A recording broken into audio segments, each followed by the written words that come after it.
Pleased to head to the phone lines and welcome in for the first time on the show the LSU basketball coach. He is Matt McMahon, coming off of a big win last night against Georgia, having a terrific turnaround season in year two. Coach, how are we feeling today?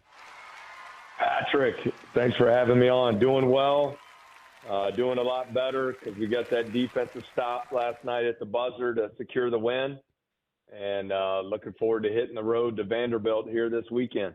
Are you really looking forward to hitting the road to Vanderbilt and coaching from the baseline? I mean, come on. It's a different deal, that is for sure. I know they've added where the head coach at least can go down the sideline now, but it's very unique. Very unique, that is for sure. I will start off by saying you have on your staff one of my favorite people in the world, Jeff Moore, who I got to work with for years and years at Northwestern State, one of my favorite people in the world. And to me, it tells me something about you when you have a guy like that on your staff. And I'm curious, when you went to put together your staff initially and you're kind of getting everything in place, what did you want to be sort of reflective in those guys, that how they reflect on you? Well, I think just putting together a staff that will be aligned and share the same mission, same vision that I have for the program. As you know, we basically started from scratch with no players last April and start trying to build a program. So when I was looking at staff, the aforementioned Jeff Moore, I'm new to Louisiana. I'd never been to Baton Rouge until my first day on the job. Yeah. So I needed somebody that's well-connected across the state, man of great character. And, Coach Moore is certainly that. He's done a terrific job. And, I think coaching, there's a lot of lessons in that. It's all about relationships. I first met Coach Moore. We were doing a clinic at a Final Four for some underprivileged kids on a Saturday morning 20 years ago. Mm-hmm. And for 20 straight years, I got a handwritten note from Coach Moore wishing me good luck with the season and letting him know he was thinking about us. So it's interesting that our paths would have the opportunity to cross here 20 years later. Yeah, and that's decidedly old school, and it actually reminds me of his former boss, Mike McConaughey at Northwestern State, who was kind of old school in that same way. And I think there's lessons to be learned there, right, Coach, about staying in touch, especially, look, broadcasting fraternity, coaching fraternity. It is a lot in the same way in that, make inroads, talk to people, respect folks, let them know that you appreciate the time that they give, because you never know when you might see those guys again, either on the way up or on the way down. No, that's exactly right. I mean, that's not only building a staff, but that's the recruiting circles as well. The only time high school and AAU coaches hear from you is when you need one of their players. You're not going to be very successful in those recruiting battles. So it's all about relationships and networking, that's for sure. Well, speaking of recruiting, you brought in a team, as you mentioned. You kind of had to start over and brought in a team, and then brought in a lot of almost a brand new team for year two. Kind of work me through the process of that, what that was like, especially now with the one free transfer, graduate transfers, with the transfer portal making it so much easier to find these guys, or at least know who's out there looking. What was that like, trying to sort of build the roster in year two the way you wanted it? Yeah, I think we're looking for a hybrid model, Patrick. We would like to still do a great job in high school recruiting. I just love that piece of it, the relationships when you recruit a player and his family for 2-3 years. Then they get to your program, get all in, invested in your player development system. And so I was really excited to have guys like Jalen Reed and Tyrell Ward coming back. I think you see the huge jumps they've made from year one to year two this year. And then we needed to add age, experience, and some proven successful players to go along with them. And we were able to do that with some of our older guys like Jordan Wright, who was a really good player at Vanderbilt. He's been an SEC Student Athlete of the Year. He's from right down the road, and he's had a great year for us. Will Baker was another fifth-year guy. Hunter Dean, another Louisiana guy in his fifth year.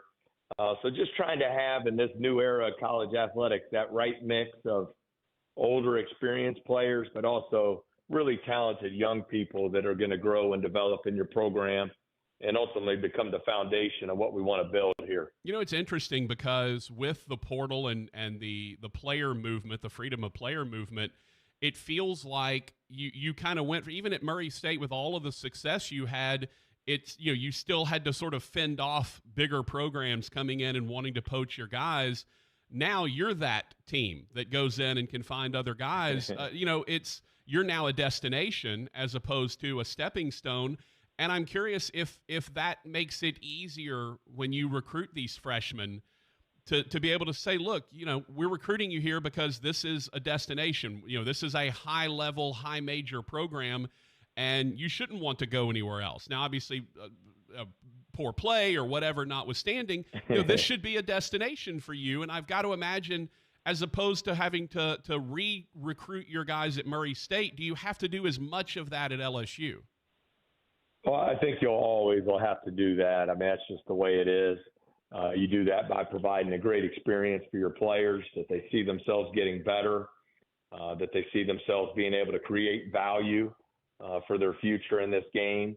But some of what you talked about are the many reasons I wanted to come to LSU.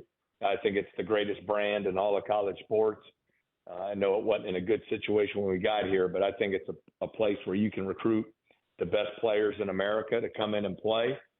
And, you know, the only difference now is the talent pool is the talent pool. So you're going up against all the other Power 5 programs for this elite talent. But we have an incredible cell here at LSU. And I think you saw that in the fall. We were able to sign 2 top 50 players in the country, and Curtis Gibbons, who's a top 5 point guard in America, and then Robert Miller, who's 6'11", top 10 forward in the country. So really excited about the progress we're making there. Do you feel pressure because, you know, you look over and Mulkey won a championship in year 2, Jay Johnson won a championship in year 2. Are you feeling that kind of pressure? You and Brian Kelly running, you know, y'all chat with each other like, hey, we got to win some titles soon here. Obviously, you took over a much different scenario, but I've got to imagine that there is that real pressure there, right? That LSU expects SEC titles and in the tournament and making a run in the tournament. And you know, that's ultimately where you're kind of expected to get to. And that's a totally different kind of pressure, I would imagine. Well, I mean, that's part of the appeal to be here, is the standard of excellence, the commitment to winning here at LSU. But I'm a big believer, comparison is the thief of joy. Mm-hmm. We got to run our own program, run our own race. But the thing I will say is the success of all those other great programs only helps us in our efforts to build the LSU basketball brand. With what Coach Mulkey's done, winning the national championship, Coach Johnson and the baseball program, you know, Coach Kelly winning 20 games his first 2 years, gymnastics, you know, Coach Clark and everything they do, not only from the success of their program going to the Final Four, but the NIL space.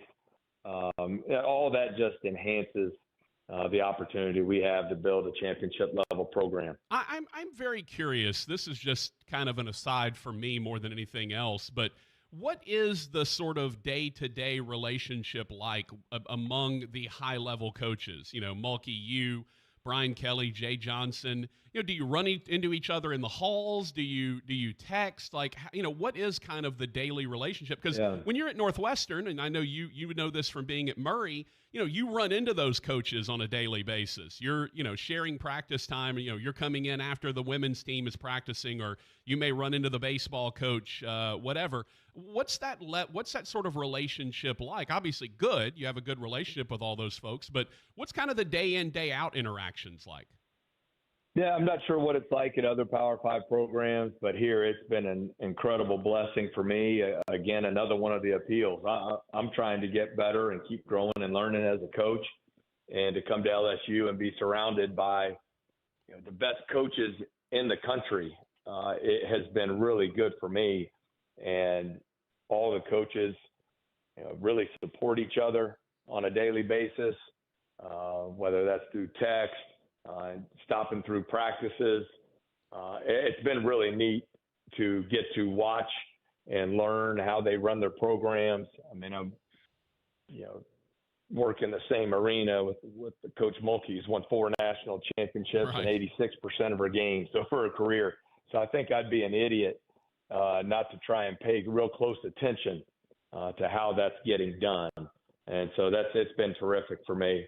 So let's talk about the nature of winning, because obviously non-conference season is what it is. You play the Nickels, the Northwestern States of the world. You tend to get wins in those games. Usually, reasonably easily, you find those, and then you may play in a tournament.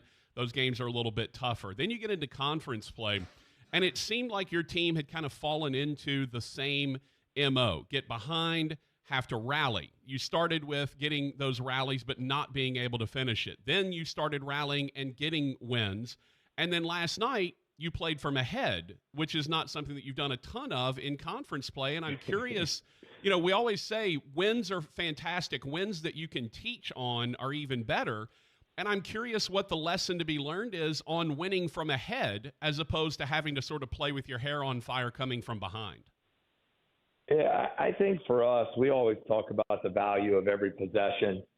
Over the course of a game, you're going to have about 70 possessions on offense, 70 on defense. They all count the exact same. So this league is brutal. I mean, you know the league well. Mm-hmm. There are no easy nights. Every night's going to be an all-out battle. I think for us, the big key for our team of trying to build a winning culture where guys understand what winning requires and find ways to finish games. And that's what I've been really proud of with our team. We lose at the buzzer at Georgia, at the buzzer at Florida. We had an opportunity, A&M at home, and then we finally get over the hump with the South Carolina win, then following that up, beating Kentucky. And now last night was different, but what we found out a lot about ourselves in a different situation. After being up 15, we end up going down by 3 with 2.5 minutes to go. And now we've lost all the momentum. Georgia's flying high. And credit to our players, their toughness and character. They found a way to get the stops we needed. Jordan Wright was outstanding getting to the free throw line and finishing. He had a huge defensive play where he got a deflection and Tyrell Ward stole it and went down and had a great finish at the rim. And then Will Baker made 2 clutch free throws. And then we were in the same exact position we were in at Georgia. We had the lead by 1 and we needed a stop. At Georgia, we didn't get it done. Last night, 2 great contests at the rim, followed up by finished off with Jalen Reed's great block to seal the game. So I think what you just see is our players really coming together as a team and finding ways to win. And what that does is creates belief and confidence. And that's the key for us moving forward here. Yeah. And and by the way, doing it without Jalen Cook, who, has battled injuries for a good portion of the season. Now, by the way, what's his prognosis? Any update on that? Yeah, he's still been out, questionable with leg soreness. And, the great thing for us is what's happened is Tyrell Ward has really stepped up over the last 6 games. Has been our most efficient offensive player. He's having a great run through SEC play. I thought Trey Hannibal, outside of his turnovers against Mississippi State this weekend, it's just been terrific. Last night, 8 assists. He's rebounded the ball. He's getting the ball where it needs to go. His defensive intensity has been phenomenal, and we're asking him to play a lot. He played, I think, 39 minutes last night, and he really emptied the tank. So it's been fun to watch these guys. They've been playing extremely hard. Preparation and practice has been a lot of fun, and I'm just excited they're getting rewarded with some of these close wins. Yeah, and in the end, right, you bring together a largely new team. You introduce a lot of newcomers, a couple of youngsters, but a lot of transfers, and winning is the ultimate elixir for these guys. It's the ultimate aphrodisiac, if you will. It's the ultimate high is finding a way to win. And so that, to me, seems like it helps to – if you're if you're 6 games under 500 and all of, these 1-point wins are all 1-point losses, this might be a lot tougher, but it feels like this is a team that is really coming together despite being sort of disparate parts. Yeah, I'm really proud of them for that and finding ways to win games. We've got to finish strong. We got to keep getting better. We still have 3 regular season games to go, and we're right there in the hunt to get into the top half of the SEC standings, which from where we were at 3 months ago would be a hell of an accomplishment. So just want our guys to stay focused, find a way to win on Saturday, keep getting better as we head down the home stretch here. Well, it has been a lot of fun to watch. Obviously, I believe that Dari Noka said last night, 3 1-point wins in conference plays, the most that LSU's had maybe since they've joined the SEC, which is pretty remarkable and telling that your team finds ways to win these games after finding ways to not win those games earlier in the year.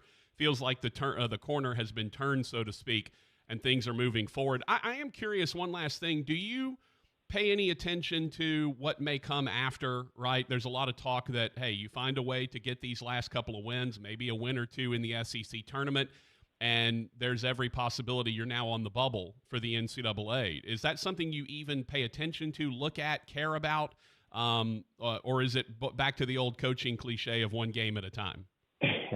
Yeah, I don't know how other programs do it, Patrick. We try to each week, at the beginning of the week, set the table for the long-term vision of what we're trying to get accomplished. We do that in about 2 minutes, and then we immediately turn our attention to your cliche there. We got to find a way to go 1-0 this next game. We need to have a great practice today. We need to get better. I just think these players today, they have so many more opportunities when I played, but they have so many more distractions. Yeah.